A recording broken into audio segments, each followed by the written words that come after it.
जय श्री कृष्ण, जय श्री राम।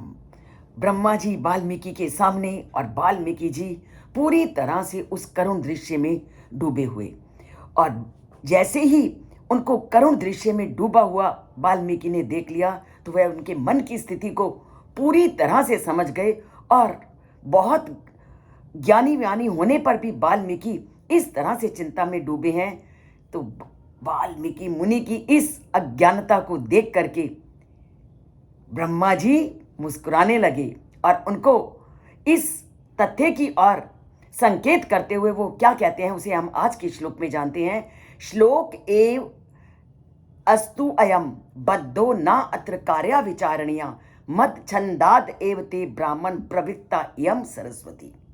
वो कहते हैं क्यों आप इतना सोच रहे हो, आपके मुख से उनकी करुण वेदना को देख करके जो श्लोक निकला वो श्लोक ही तुम्हें ये प्रेरणा देता है कि तुम इस ग्रंथ को रचो।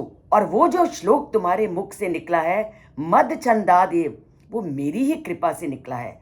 मेरी ही कृपा से प्रवित्ता यम सरस्वती, वो सरस्वती तुम्हारे मुख में विराजमान हुई है। वो सरस्वती तुम्हारे मुख में इसीलिए विराजमान हुई है कि तुम इस छंद का आश्रय लेकर, इस छंद को आधार मानकर उस कथा को रचो जिसके लिए ये छंद तुम्हारी मुख से निकला है। और इसी छंद में आप पूरी रामायण की कथा को रच डालो।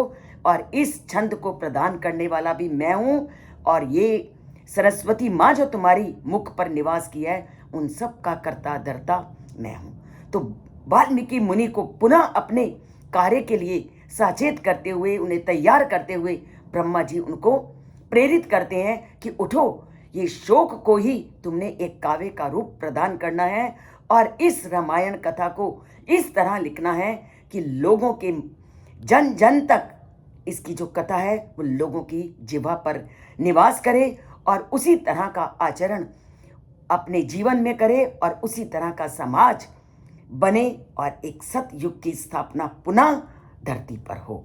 तो उठो, उस ग्रंथ को रचो और जन जन तक रामायण की कथा को पहुंचाने का प्रयत्न करो और अपने कर्तव्य को पूरी तरह से निभाओ।